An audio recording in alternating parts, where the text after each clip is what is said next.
ఉన్న బంగారాన్ని విడిపించి ఆ రోజు ఆన్లైన్ రేటుకే మేము కొంటాం. Sharma gold company. నమస్తే, వెల్కమ్ టు సుమన్ టీవీ. నేను మీ యామ్ని. ప్రస్తుతం మనతో ఉన్నారు ప్రముఖ ఆధ్యాత్మికవేత్త, ప్రముఖ జ్యోతిష వాస్తు పండితులు మంతా సూర్యనారాయణ శర్మ గారు ఉన్నారు. వారితో మాట్లాడదాం. నమస్కారం గురుగారు. నమస్కారం. శుభం యాదవ్. గురుగారు, ఇప్పుడు మనం ఒక రత్నం ధరించాలి అంటే మన జాతకం ప్రకారంగా చూసుకోవాలా, లేకపోతే నక్షత్రం ప్రకారంగా చూడాలా, లేకపోతే రాశి పరంగా చూసుకొని మనం ధరించాలండి? ఇప్పుడు మీరు అడిగిన మూడు ప్రశ్నల ప్రకారం మూడు రకాలుగా కూడా ధరించే అవకాశం ఉందమ్మా. సాధారణంగా ఏంటంటే మొట్టమొదటి మీరు చెప్పినట్టు నక్షత్ర ప్రకారమా అని అడిగారు.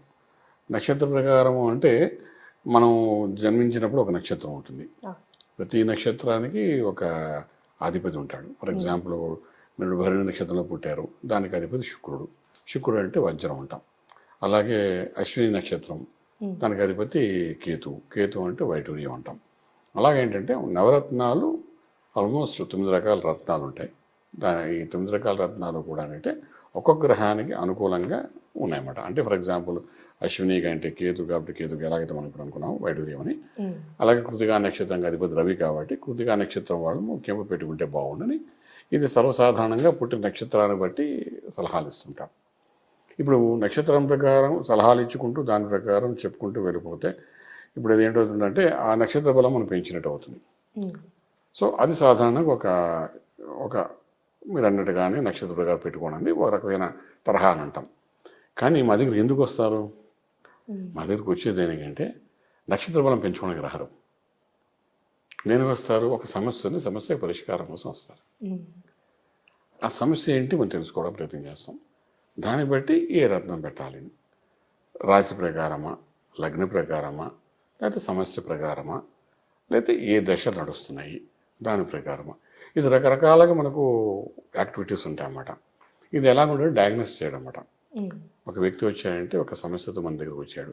ఒకవేళ నక్షత్ర ప్రకారం పెట్టుకోవాలంటే మీ నక్షత్రానికి అధిపతి పలానా గ్రహం అని ప్రతి పంచాంగంలో ఉంటాయి. ఆ గ్రహానికి సంబంధించిన రత్నం ఏంటని ప్రతి పుస్తకం రాస్తుంటాయి. ఒకవేళ ఫర్ ఎగ్జాంపుల్ మనం తీసుకుంటే బుధుడు ఆశ్లేష నక్షత్రం అనుకోండి, అధిపతి బుధుడు, ఏముందో పచ్చ పెట్టేసుకుంటే అయిపోయింది కదా అని అంటారు.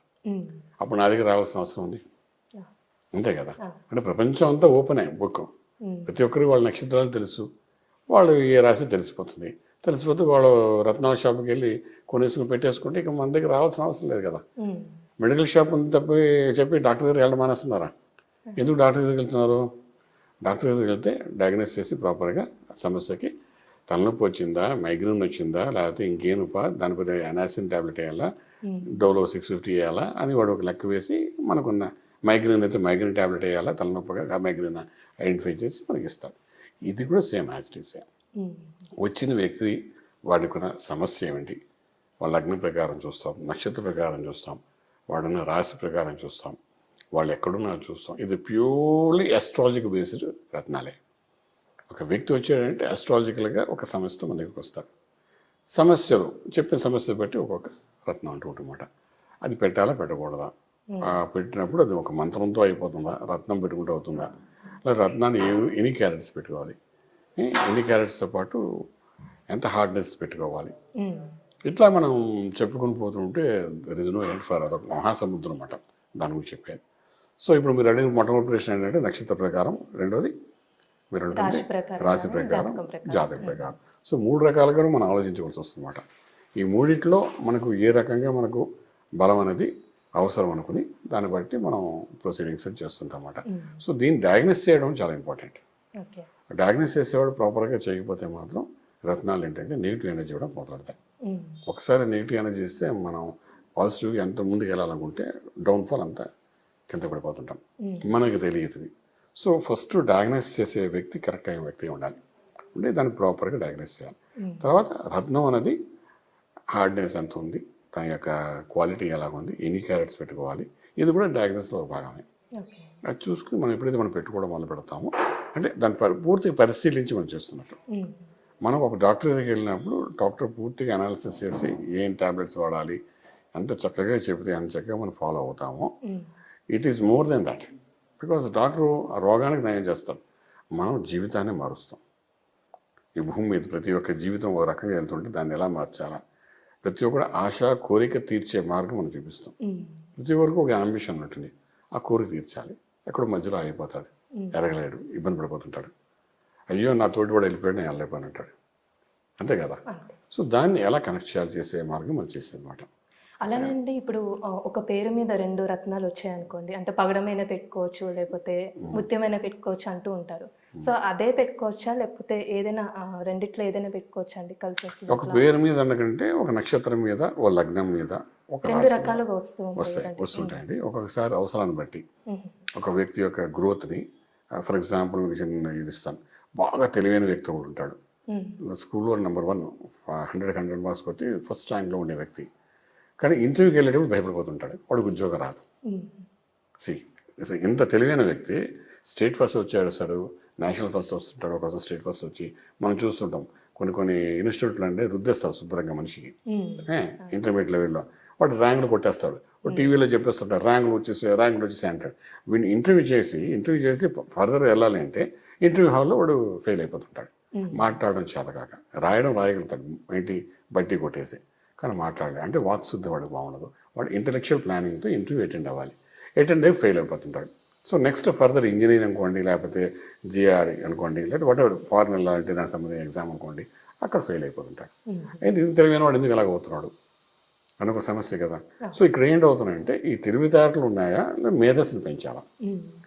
తెలివితేటలు పెంచాలంటే గురుబలం పెంచుతాం, దానికి కనకపుష్పాన్ని పెడతాం ఆ వ్యక్తి. అంటే చిన్న ఎగ్జాంపుల్గా చెప్తాను, అది మేధస్సుతో వాడు ముందుకు వెళ్ళాలి. కాంపిటేటివ్ ఎగ్జామ్ అంటే మేధస్సు ఉండాలి, అప్పుడు బుద్ధి యొక్క బలం పెంచుతాం. అసలు వీడికి ఏంటి బలం తక్కువ ఉంది, ఎందుకు వాడు వెళ్ళైపోతాం అంటే బేసిక్గా ఆ కాన్ఫిడెంట్ లెవెల్స్ వాడు తక్కువ ఉంటాయి.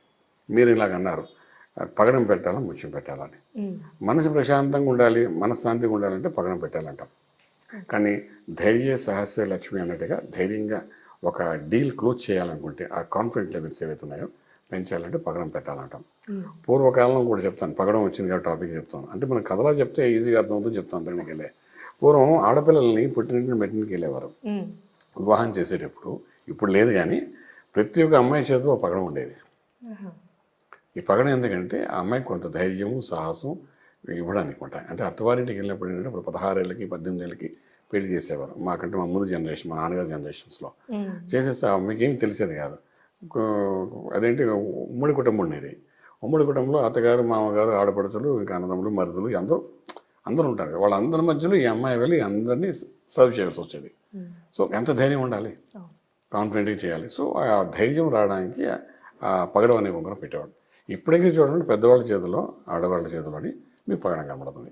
60 years క్రాస్ అయిన వాళ్ళందరి చేతిలో కనబడుతుంది. చిన్నప్పుడు పెట్టిన పగడం వాడు పెళ్ళికి వెళ్ళినప్పుడు పెట్టేది తీయడం బాగుంది. వాళ్ళకి అలా చెప్పరు, ఈ పెట్టుకోమో బాగుంటుంది అంటారు ఉంగరం పెట్టాడు. సో ఆ ధైర్యాన్ని క్రియేట్ చేయడానికి కోసమని పగడం అని పెట్టేవారన్నమాట మీరు అనేటప్పుడు. అలాగే ముత్యం ఉంది, మనసు ప్రశాంతంగా ఉండాలి, ప్రశాంతంగా తన పనులు చేసుకోవాలనుకుంటాడు. అప్పుడు మనశ్శాంతి లేకుండా బాధపడుతుంటాడు. ఒక్కొక్కసారి ఏళ్ళాడు శని వచ్చినప్పుడు, అర్ధాష్టమి శని వచ్చినప్పుడు, మనిషి మీద లేకపోతే రాహుల్లో చంద్రుడు ఎంటర్ అయినప్పుడు ఈ మానసిక ఒత్తిడి తేవడం ఇవన్నీ చెబుతుంటారు. సో అలాంటప్పుడు ఏంటంటే బసర ముత్యం అంటాం. మామూలు ఇప్పుడు హైదరాబాద్లో దొరికే ముత్యాలు కావాలి. హైదరాబాద్లో ఏముందంటే ఆర్టిఫిషియల్ జ్యువెల్స్ మనకు ముత్యాలు దొరుకుతాయి. మనం చార్మినార్ దగ్గరికి వెళ్తే కొన్ని వేల కంపెనీస్ కూడా ఉన్నాయి వాటికి సంబంధించి. ఇప్పుడు ఆడవాళ్ళు పెట్టుకుంటారు కదా, బసర ముత్యం, స్వాతి ముత్యం అంటారు. ఇప్పుడు నేను చేతికి పెట్టిన చూసారా, ఇది బసర ముత్యం అంటారు. దీనికి ఒక షేప్ ముత్యాలు అన్నమాట. దీనికి ఒక షేప్ అంటూ ఉండదు అన్నమాట. ఇవి కూడా అవైలబుల్, స్వాతి ముత్యం అంటారు అది. సో ఇవేంటంటే కాస్ట్లీ ఉండేవి. ఇవేంటంటే ఆలిచిప్పు ఉంది కదా, అంటే వర్షం పడుతున్నప్పుడు, సముద్రంలో వర్షం పడేటప్పుడు ఆలిచిప్పులో పడిన చినుకు అది ముత్యంగా మారుతుంది. మనం సముద్రం ఒడ్డుకి వెళ్తే ఇవి దొరుకుతాయి. మన సోమనాథ్ వెళ్ళిన ఇలాంటి ప్లేసెస్లోని మనం we can see that open చేసి చూస్తే అందులో మనకు ముత్యం కనబడుతుంది అనమాట. చాలా అద్భుతంగా ఉంటాయి. దాన్ని స్వాతి ముత్యం, బసర ముత్యం అంటారు. అటువంటి ముత్యం పెట్టుకోవాలి. That gives a peace of mind అనమాట. అంటే మీరు పగడం ప్లస్ ముత్యం జరిగేది కాబట్టి చెప్తున్నాం. సో ఇవి రెండు ఆ రకంగా ఉపయోగపడతాయి. ఒక ధైర్యాన్ని ఇవ్వడానికి, ఇంకోటి మనశ్శాంతి ఇవ్వడానికి పడుతుంది. సో ధైర్యం మనశ్శాంతి ఎవరికి కావాలి ఇప్పుడు? సో ఇవందరూ పాకేది దేనికోసం? డబ్బు సంపాదించుకోవడానికి, సోర్స్ ఆఫ్ ఇన్కమ్ పెరగడానికి, ఇంకా రకరకాల సమస్య. ఒక ధైర్యంతో పని అయిపోదు కదా. సో ఏంటంటే ఈ రెండు కాంబినేషన్స్ కావాలనుకున్నప్పుడు మనం we can go with this అన్నమాట. సో వాడు ఎందుకు వచ్చారు అది ఫస్ట్ ఇంపార్టెంట్. వాడు ఏ పని మీద మన దగ్గరికి వచ్చాడు, ఒక వ్యక్తి అన్నవాడు ఏ సమస్యతో వచ్చాడు, దాన్ని బేస్ చేసుకుని లగ్న ప్రకారం దాన్ని మనం గైడ్ చేస్తుంటాం. అది చాలా చక్కగా తెలియజేశారు గురుగారు. ధన్యవాదాలండి. శుభం వ్యాధి.